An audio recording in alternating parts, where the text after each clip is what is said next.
What if I told you that the difference between confusion and clarity in your life is not opportunity, it's alignment? Because in one chapter, humanity tries to build a name for themselves. And in the very next chapter, God calls a man and tells him, I will make your name great. Welcome to Skin Deep, a sacred space where we peel back the layers, speak the unspeakable, and remember who we were before the world told us who to be. I am Kiera Charles, and this is Season 3, Beneath the Surface. And in this season, we are exploring the nature of God through human design and psychology by revisiting stories we think we already know. Today, we're looking at the transition between Genesis chapter 11 and Genesis chapter 12. If you want to read this for yourself, you can find it in the book of Genesis right at the end of chapter 11 with the Tower of Babel, and then immediately into chapter 12, which is the call of Abram. Now, this is where it gets interesting because Babel showed us what happens when people are unified but misaligned. They said, let us make a name for ourselves. But the issue was never the building, it was the posture. So, right after humanity tries to build a name, God introduces a man who's willing to receive one. God tells Abram, leave your country, leave what's familiar, leave what you know, and go. Go to a place I will show you. No map, no full plan, just instruction. And then God says something powerful. I will make your name great. When I first started reading the story of Abram, I began reflecting on all the times God said to me what he said to Abram in Genesis 12:1. Go. And if I'm honest, there were times where I moved without hesitation. And then there were other times where I was too fearful to move. And that's when I started to see the connection. The Tower of Babel was God showing what happens when we are in misaligned purpose.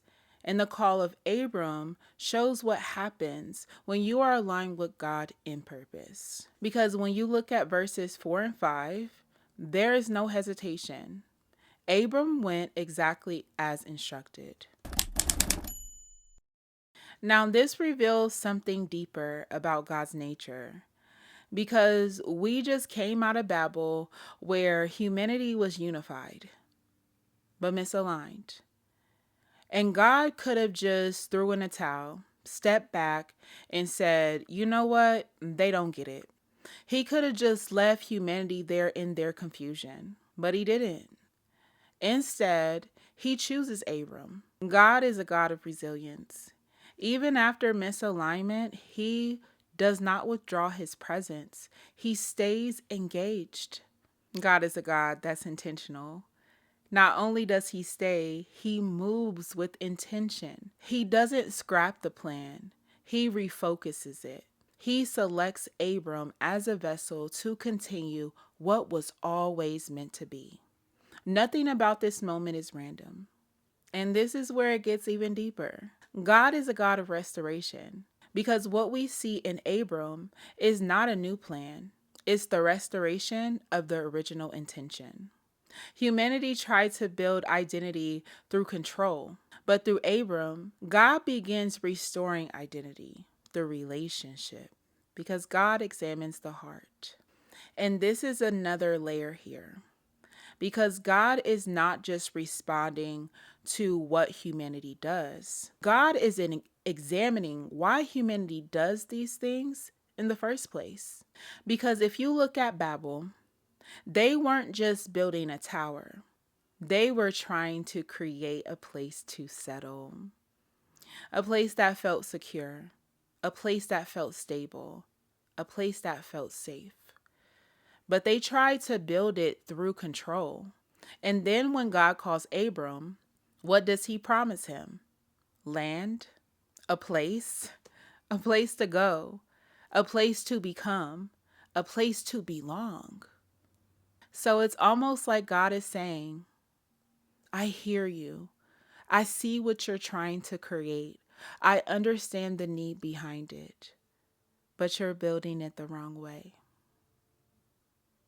Let me give you what you've been trying to build the way it was meant to be received. So this shows us something else about God's nature. God cares about what humanity desires: to feel safe, to feel secure, and to feel established. He is not disconnected from our needs. He just refuses to let us meet them through misalignment. So the question isn't, why do I want what I want? The question becomes, am I trying to build it, or am I willing to receive it? Because most of the time, we're not wrong for what we desire. We're just misaligned in how we pursue it. So even when things in your life feel scattered, even when you've made decisions that didn't align, even when it feels like you've disrupted your own path, God is not starting over with you. He is restoring you back into alignment. Because God doesn't abandon purpose, He restores it. And sometimes what feels like disruption is actually the beginning of restoration. So if God is the God of resilience, intention, and restoration, why do we struggle to follow him? Because if Abram could move without hesitation, and we struggle to, this isn't about God's consistency. It's about our internal conditioning. And this is where the core rune shows up: trust versus control. We don't struggle with obedience because we don't hear God. We struggle with obedience because we don't trust what happens after we say yes to God. Because humanity is wired to seek safety. And when our experiences have taught us that letting go is unsafe, that uncertainty leads to loss, that obedience comes with pain, we develop a pattern. Control becomes our protection. Delay becomes our strategy. Overthinking becomes our safety net. So instead, we build Babel. We try to create outcomes we can manage. We stay where it's familiar, and we only move when it makes sense, instead of becoming Abram, who moved because God said so. So now we have to go deeper, because if the core wound is trust versus control, then the real question becomes, where did we learn that trust wasn't safe? Because this didn't start with God. This started with experiences, where letting go led to disappointment, where trusting didn't feel reciprocated, and where obedience may have cost you something. So your mind adapted, your body adapted. You learned, stay in control so I don't get hurt again. And without even realizing it, we begin to project those same experiences onto God. We start to believe that if I fully surrender, I might lose. If I let go, things might fall apart. And if I move without knowing everything, I might regret it. But here's the truth: God is not asking you to trust him based off your past experiences. He's asking you to trust him based on his nature. A God who is resilient, a God who is intentional, and a God who restores. So healing the wound of trust is not just a mindset shift. It's a relearning. It's teaching your body that movement can be safe, that obedience is not punishment, and that uncertainty does not mean danger. It looks like moving before you have full clarity, trusting without needing full control, pausing instead of immediately trying to fix everything. Because when trust is restored, you stop preparing for what could go wrong and you start becoming available for what God is asking. And that's what it really means to be on call. So, for a moment, I want you to think about something familiar. If you've ever been on call before, think about what happens the moment you get that call. Your body already knows what to do. You start running through your templates, your clothes, your frameworks, your thought processes, and everything begins to activate almost automatically. Your nervous system shifts. So ask yourself, what does your body feel like in that moment? Does it feel safe or does it feel adrenaline rushed? Do you feel grounded or do you feel pressure? Do you feel prepared or do you feel panic? Or maybe you feel something deeper, like curiosity. Because here's the truth. The way your body responds to being on call in the natural is often the same way you respond when God calls you in the spiritual. So now ask yourself, what do I believe is required to be on call for God? Do I think I need to be perfect, fully healed, have everything figured out? What do I default to when I feel called? Do I move or do I stall? Do I trust or do I try to control outcomes? Why have I hesitated before? Was it fear? Was it comfort? Was it the unknown? And how does my need for control interfere with my ability to execute when God gives instruction? Because being on call with God isn't just a spiritual decision. It's a nervous system response. Not because you're disobedient, but because you've learned that movement without clarity is unsafe. But what if being on call for God wasn't about pressure, but about trust? A readiness that says, I may not know everything, but I trust enough to move. But if I'm honest, that's not always how it feels. Because being called and actually answering the call are two different things. And this is what it felt like for me.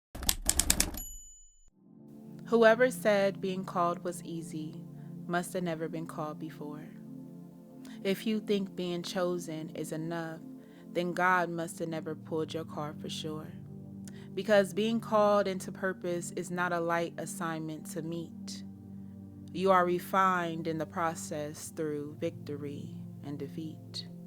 I used to think the call would feel like clarity, like everything would make sense to me. But instead, it felt like Babel, trying to build something stable so I could feel secure, so I could finally feel safe, so I could finally just be. Trying to control the outcome so I wouldn't have to trust what I couldn't see. But then you called me, like Abram, and told me to leave what felt familiar to me. No blueprint, no full plan, just go and trust me. And I realized I wasn't struggling with the call, I was struggling with control. I mistook being comfortable for being bold. What felt like confidence was really me holding on, because the weight of a yes can feel heavy in ways you can't see, like a raindrop to an ant. That's the weight it's been for me. So deeply woke in this world, and I don't fully understand the plan. God, why would you call me now when I'm feeling less than? I don't have it all figured out. I'm not as strong as I appear. And my faith some days is barely here. As small as a mustard seed.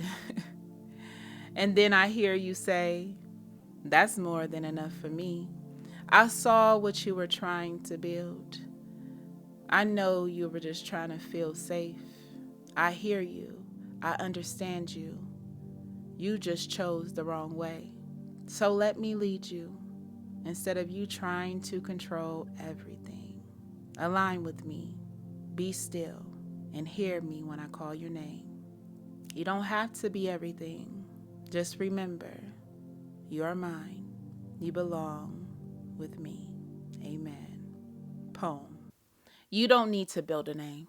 You need to become aligned with the one who gives it.